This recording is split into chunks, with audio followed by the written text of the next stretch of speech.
G'day YouTube, it's Ralph here and back with another video, which I wanted to talk about the importance of exercise and resistance training for fat loss. So before I start talking about the topic, I'd just like to introduce myself to the people who don't know me. Again, I am Ralph and I've been a nurse here in Australia for the past decade with experience in high acuity settings such as intensive care, emergency department, and currently practicing on peri-operative care. I'd like to spend my time and energy on things that actually promotes our health physically and our mental well-being. Also, I'm an avid fan of the bodybuilding space. So with all these things and my profession lined up all together, I've used all the things that I've learned and my knowledge to transform my own physique. So if you guys want to watch more content in the future that is related to how to lose fat or weight, or just being healthy in general, make sure to like this video, subscribe to my channel, and also leave a comment down below for some suggestion that you want me to talk about in the future. So now let's proceed with the topic, which is about exercise and resistance training. So what is resistance training by definition? It is an exercise that makes our muscle work against force. So perfect examples are lifting weights, using resistance bands, or even using our own body weight. So the benefits from resistance training are muscle growth, improves bone density, improves our endurance, speeds up our metabolism, and enhances mental health. First up, resistance training helps us to build stronger muscle and bones. But it's not just about the aesthetic benefit that we get from resistance training, such as changing our body composition. It does helps us on future-proofing to live a better quality of life. As we age, our bone density and muscle mass declines, and this could affect us on how we live our life when we get older.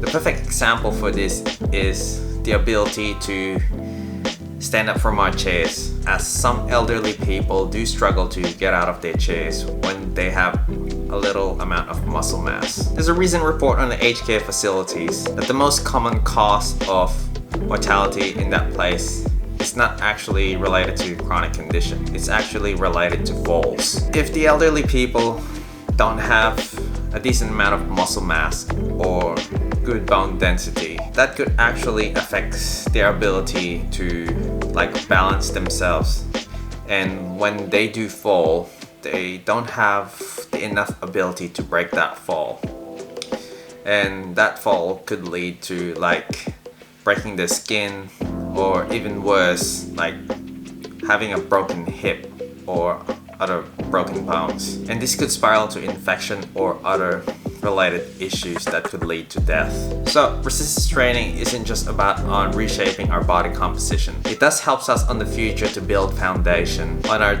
everyday activities, like carrying, climbing stairs, and walking further distance.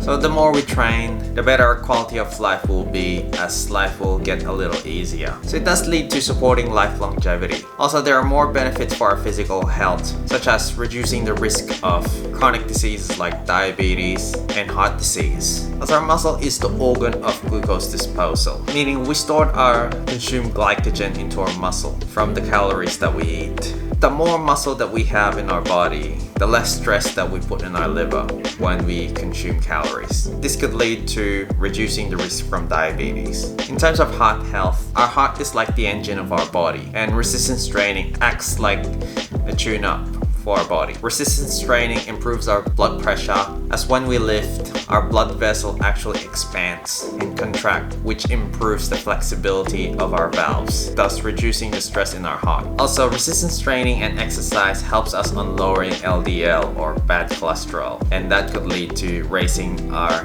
good cholesterol or HDL. And lastly, resistance training or exercise promotes blood flow for better blood circulation. So that means that our heart won't have to work as hard delivering those oxygenated blood to our body. So the mental benefits from exercise or resistance training. So when we train, we improve our physical appearance and we get stronger.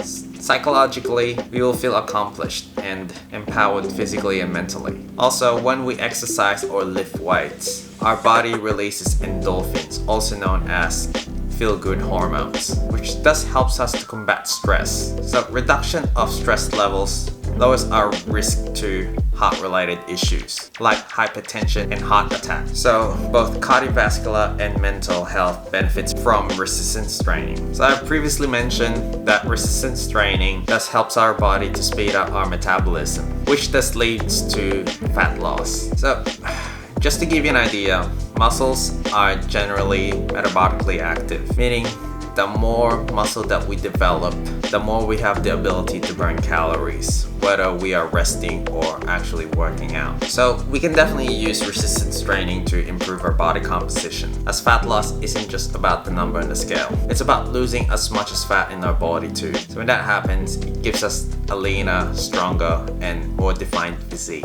So we might ending up even weighing the same as when we started, but our appearance will completely look different. How are we gonna use resistance training for weight loss? Number one, focus on compound movements. Exercises like squats, deadlifts, pull-ups, lunges, or push-ups, or workouts that actually targets multiple parts of your body.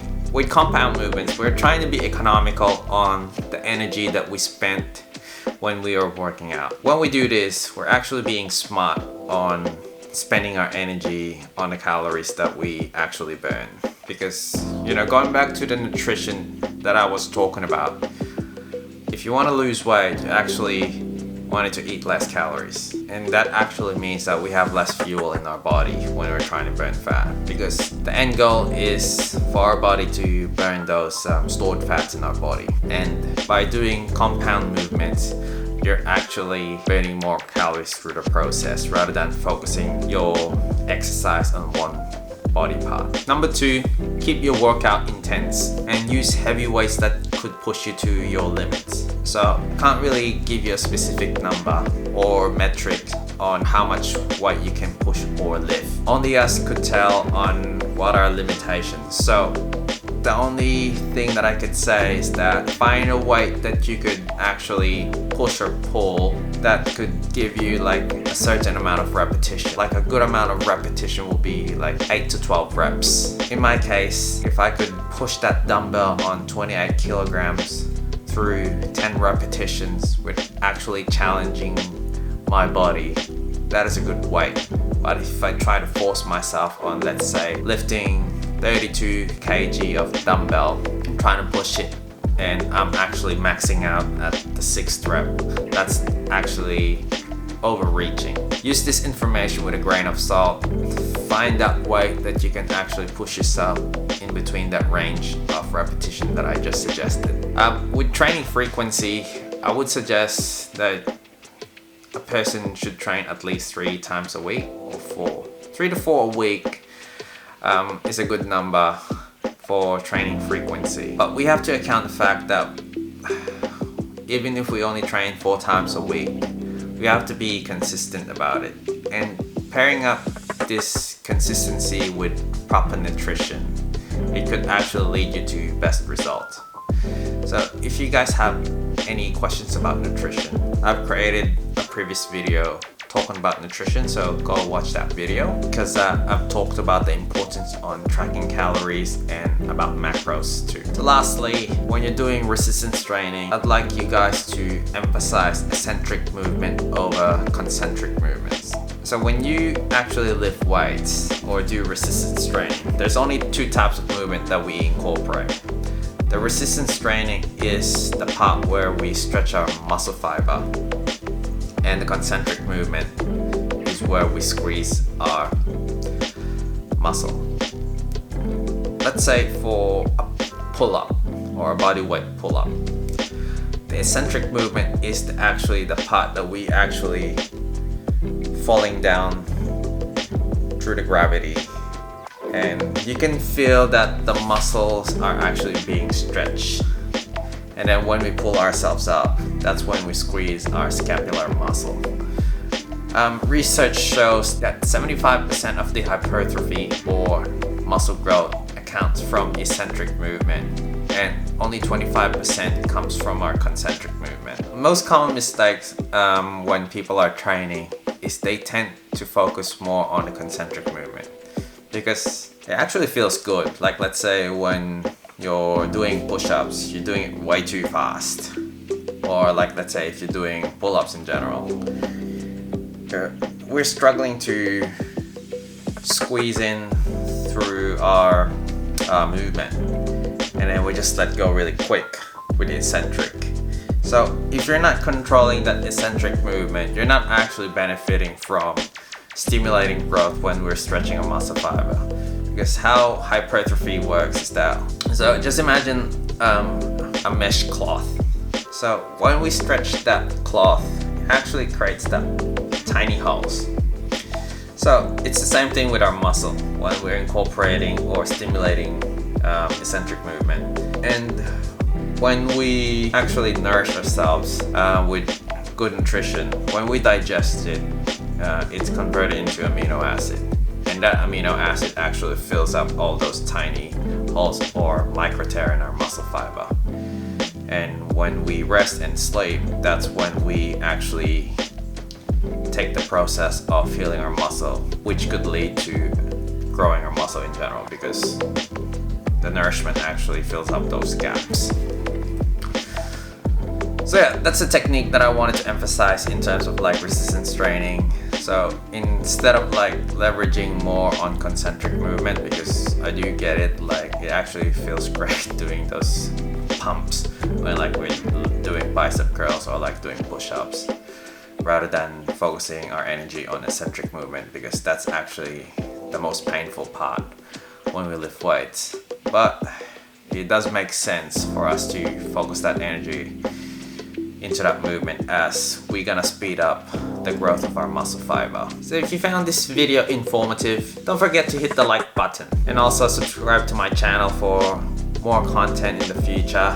And let me know in the comments down below, what is your favorite resistance training, or if you're excited to get started. So stay strong and stay consistent, and I hope you guys enjoy this video, and I'll see you in my next video. Have a good one.